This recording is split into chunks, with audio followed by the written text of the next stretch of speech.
श्री स्वामी समर्थ. नमस्कार मंडळी, स्वागत आहे तुमचे माझ्या यूट्यूब चॅनलवरती. आजचा दिवस तुम्हाला खूप छान, सुखाचा, आनंदाचा जावो हीच मी स्वामींच्या चरणी प्रार्थना करते आणि आपल्याच्या नवीन व्हिडिओला सुरुवात करते. येत्या 25 जुलैला म्हणजे शनिवारी आलेली आहे आषाढी एकादशी. आषाढी एकादशी म्हणजे आषाढ महिन्यातील एकादशी तिथी. आषाढ महिन्यामध्ये किमान 2 एकादशी असतात, आषाढ शुद्ध एकादशी आणि दुसरी म्हणजे आषाढी वद्य एकादशी. अशा 2 एकादशी या आषाढ महिन्यामध्ये येतात. आषाढ महिन्यामधील शुक्ल पक्षातील एकादशी तिथीला देवशनी आषाढी एकादशी असं देखील म्हटलं जातं आणि म्हणून हा आषाढी एकादशी वर्षातील सर्वात मोठी एकादशी मानली जाते. जर आपण या एकादशीच्या दिवशी व्रत केले तर आपल्याला वर्षभरातील सर्व एकादशींचे पुण्यफळ प्राप्त होतं आणि म्हणूनच घरातील प्रत्येक व्यक्ती, अगदी लहान मुलांपासून ते मोठ्यांपर्यंत सर्वजण या आषाढी एकादशीचं व्रत करून विठ्ठलाची पूजा करत असतात. हा दिवस धार्मिक आणि आध्यात्मिकदृष्ट्या खूप महत्त्वाचा मानला गेला आहे आणि या दिवशी देव निद्रुक्त होतात आणि धार्मिक मान्यता आहे. म्हणजेच या दिवशी भगवान विष्णू शेषनागावर निद्रा अवस्थेमध्ये जातात, म्हणजे गाढ झोपी जातात आणि जे कार्तिक एकादशीला म्हणजे देव उठणी एकादशीला जागे होतात आणि हा संपूर्ण काळ एकूण 4 महिन्यांचा असतो आणि म्हणूनच आषाढी एकादशीपासून चातुर्मासाला सुरुवात होते. आषाढी एकादशीच्या व्रतामध्ये सर्व देवांचे तेज एवढेही असते की अशी धार्मिक मान्यता आहे. म्हणून सर्व व्रतांमध्ये आषाढी एकादशीच्या व्रताला अनन्यसाधारण महत्त्व आहे. पंढरपूरच्या अदृश्य भगवंताच्या अस्तित्वाचा पुरावा मिळतो. तसेच वैकुंठात भूमीच्या आधीपासून पंढरपूर अस्तित्वात आले आहे असा लोकांचा समज आहे. म्हणूनच पृथ्वीवरील सर्व पुराण अशा तीर्थक्षेत्राचा पंढरपूर असा उल्लेख केला गेला आहे. आषाढी एकादशी व्रत हे खूप महत्त्वाचं असल्यामुळे या व्रतामध्ये शास्त्रानुसार स्त्री आणि पुरुषांनी काही नेम हे आवर्जून पाळले पाहिजे. तर यामध्ये पहिला नेम असा आहे, या दिवशी केस धुवावे का? किंवा आषाढी एकादशीचा उपवास चुकून मोडला तर काय करावे? तसेच ज्यांना उपवास करणं शक्य नाही अशांनी काय करावे जेणेकरून एकादशीचे पुण्यफळ प्राप्त होईल? त्याचबरोबर आषाढी एकादशी उपवास असताना कोणत्या पदार्थांचे सेवन करू नये जेणेकरून या आषाढी एकादशीचे संपूर्ण फळ प्राप्त होईल? तसेच या दिवशी काय करावे आणि काय करू नये, कोणत्या महत्त्वाच्या गोष्टींचे किंवा कोणत्या महत्त्वाच्या नियमांचे पालन करावे, कोणत्या प्रभावी सेवा कराव्यात, याबद्दलची संपूर्ण माहिती आपण आजच्या व्हिडिओमध्ये बघणार आहोत. त्यासाठी व्हिडिओ स्किप न करता शेवटपर्यंत नक्की बघा. चॅनलवरती नवीन असाल तर नक्की सबस्क्राईब करा आणि कमेंटमध्ये श्री स्वामी समर्थ लिहायला अजिबात विसरू नका. तर तुमच्यावर आणि तुमच्या कुटुंबावर सदैव विठ्ठलाची कृपा आशीर्वाद राहावे यासाठी आपल्याला होईल तेवढी विठ्ठलाची सेवा एकादशीच्या दिवशी करायची आहे. आषाढी एकादशीचे शास्त्रानुसार काही नियम सांगण्यात आले आहे, आपल्याला पाळायचे आहेत. तुम्ही या आषाढी एकादशीचं व्रत करणार असेल किंवा नसेल तर या सर्व स्त्रिया आणि पुरुषांनी हे काही महत्त्वाचे नियम जे आहेत तर ते पाळायचे आहेत. या नियमांचा आपल्याला शास्त्रामध्ये उल्लेख केला गेला आहे आणि तेच नियम जी तुमच्यासोबत मी आज शेअर करणार आहे. तर आषाढी एकादशीचा उपवास म्हणजे व्रत करण्याची पद्धत काय आहे? तर हा आषाढी एकादशीला काही लोक निर्जळ व्रत करत असतात, तर काही लोक उपवासाचे पदार्थ खाऊन व्रत ठेवतात. तर तुम्हाला जसं शक्य होईल तसं तुम्हाला हे व्रत करायचं आहे. एकादशीच्या आदल्या दिवशी अर्थात दशमीच्या दिवशी एक भक्त राहून एकादशीच्या पहाटे सकाळी लवकर उठून स्नान करून भगवान विष्णूंना तुळस अर्पण करून भगवान विष्णूंची पूजा करायची आहे. व्रताचा हा संकल्प करताना आपल्याला संपूर्ण मनाभावे एकाग्रता आणि श्रद्धा असावी.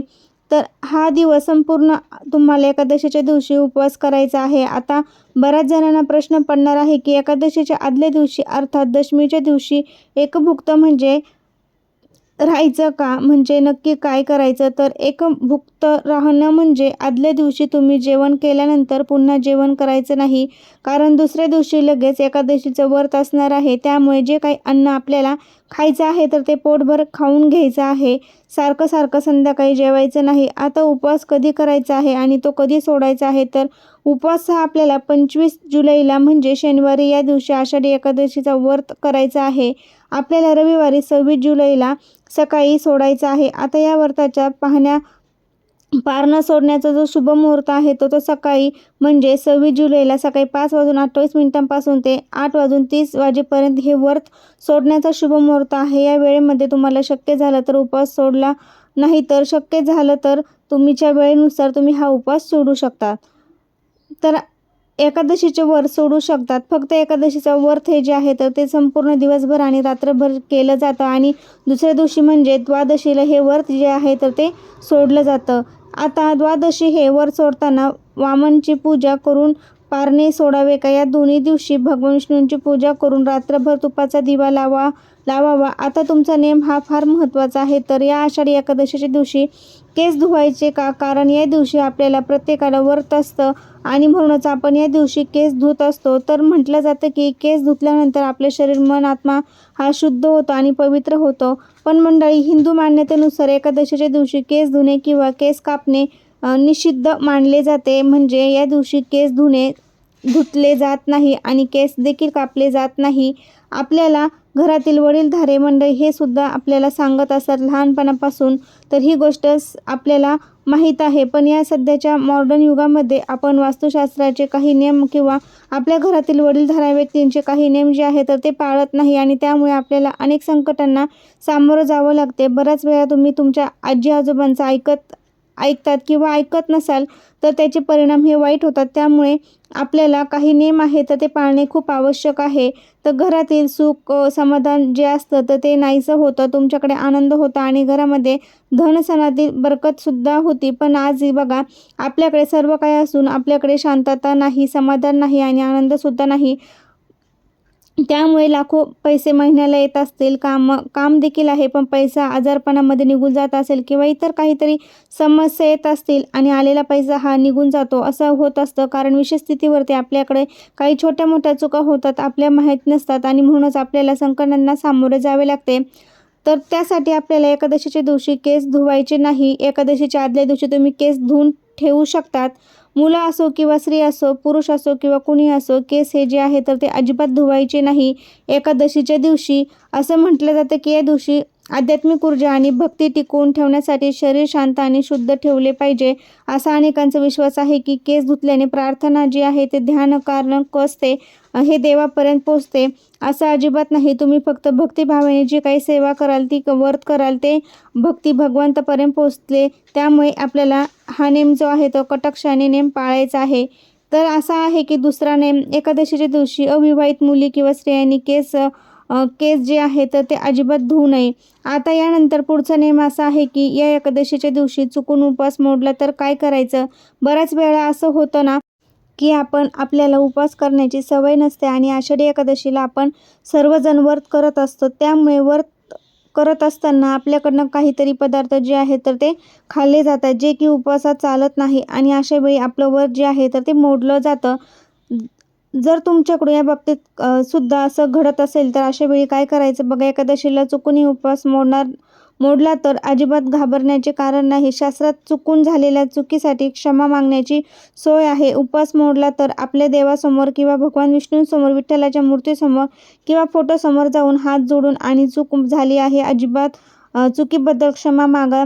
जर अर्धा दिवस पूर्ण उपवास केलेला आणि अर्धा दिवसानंतर तुमचा उपवास मोडला आणि असं तुमच्या लक्षात आलं तर लगेच तुम्ही खाणे जे आहे तर ते थांबवायचे आहे आणि उरलेला जो दिवस आहे तर तो उपवासाचे पदार्थ किंवा पाणी पिऊन तुम्ही पूर्ण करायचं आहे. आणि जर तुमच्या मनामध्ये सारखं तुम्हाला वाईट वाटत असेल तर अपराधी वाटत असेल तर एखाद्या गरजू व्यक्तींना किंवा मंदिरात तुम्ही अन्नदान किंवा काही इतर उपवासाच्या वस्तू दानसुद्धा करू शकतात. आणि उपवास जर मोडला तर पुन्हा स्नान करायचं आहे आणि देवाची पूजा करून तुम्हाला उपवास जो आहे तर तो पुढे कंटिन्यू करायचा आहे आणि दुसऱ्या दिवशी तुम्ही व्रत जे आहे तर ते सोडू शकतात. आता आषाढी एकादशीच्या दिवशी व्रताला जेवढे महत्त्व आहे ना तेवढेच महत्त्व या दिवशी स्नानाला सुद्धा दिले आहे.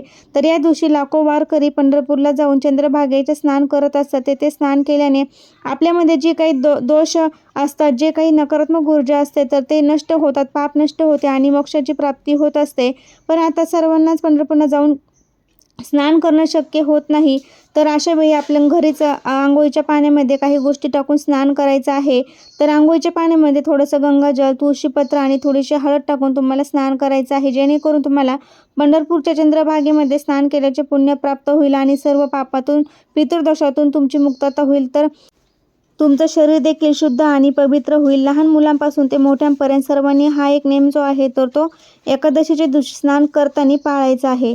तर हा नेमसुद्धा फार महत्त्वाचा आहे. आता पुढचा नेम म्हणजे बघा, आषाढी एकादशीच्या सर्वांनी व्रत करण्याचा प्रयत्न करायचा आहे आणि पण घरातील एखादा व्यक्ती आजारी आहे किंवा गर्भवती स्त्रिया आहे तर किंवा ज्यांना लहान मुलं आहेत अशांनी या दिवशी व्रत करणं शक्य होत नाही. परंतु या दिवशी तुम्हाला व्रत करणं शक्य नसेल तर तुम्ही काही पदार्थांचे सेवन जे आवर्जून टाळावेत. तर या दिवशी बघा तुम्हाला भात किंवा तांदळापासून बनलेले कोणतेही पदार्थ खायचे नाहीत. त्यासोबत कांदा, लसूण आणि कोणत्याही प्रकारच्या मांसाहाराचे सेवन करायचे नाही. या दिवशी केस कापणे, दाढी करणे, नखे कापणे हे सुद्धा अशुभ मानले जाते.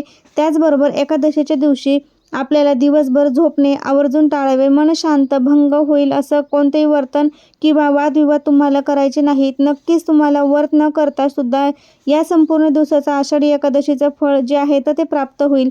त्याचबरोबर ज्यांना व्रत आहे तर त्यांनी भाताचं सेवन करायचं नाही. परंतु व्रत करत असताना सुद्धा आपल्याला काही पदार्थांचे सेवन जे आहे तर ते करायचे नाहीत. कारण शास्त्रानुसार हे पदार्थ उपवासामध्ये वर्ज्य केले आहेत. त्यामध्ये म्हणजे जांभूळ हे देखील फळ आहे परंतु ते झाडाला उलटं येतं. त्यामुळे जांभूळ हे फळ आपल्याला एकादशीच्या व्रताला चालत नाही. आणि दुसरं फळ म्हणजे फणस, तर हे सुद्धा फणसाचं जीवन आपल्याला चालत नाही. तर त्यामुळे उपवासाचे फणस हा सुद्धा तुम्हाला खायचा नाही.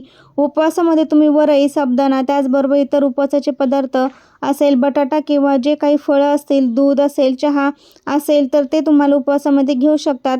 शक्य असेल तर तुम्ही फक्त पाणी पिऊन निरंकार उपवाससुद्धा करू शकता. त्याचबरोबर या आषाढी एकादशीच्या दिवशी प्रत्येकाने एकतरी तुळशीपत्र भगवान विष्णूंना अर्पण करावं. या दिवशी जर आपण तुळशीपत्र भक्तिभावाने त्यांना अर्पण करून आपली इच्छा व्यक्त केली ना ती इच्छा 100% पूर्ण होते. कारण विठ्ठलाचे म्हणजेच भगवान विष्णूंची पूजा ती पत्राशिवाय अपूर्ण होते. म्हणूनच तुळशीपत्र अर्पण करायचं आहे. आणि बघा या दिवशी तुळशीचे पान अजिबात तोडायचे नाही. या दिवशी माता तुळस आपल्या हरीसाठी व्रत करत असते आणि तिची ही पान तोडल्यास तिला तुळशीला जल अर्पण केल्यास तिच्या व्रतामध्ये अडथळे येतात आणि त्याचे वाईट परिणाम हे आहे तर ते आपल्याला भोगावे लागतात. म्हणून पूजेसाठी तुम्हाला पान जे लागणार आहे तर ते आदल्या दिवशी तुम्ही तोडून ठेवायचं आहे. तर कसा वाटला व्हिडिओ ते नक्की सांगा. या नियमांचं पालन आपल्याला आवर्जून करायचं आहे. व्हिडिओ जर तुम्हाला आवडला असेल तर तुमच्या मित्रपरिवारामध्ये शेअर करायला विसरू नका. श्री स्वामी समर्थ. धन्यवाद.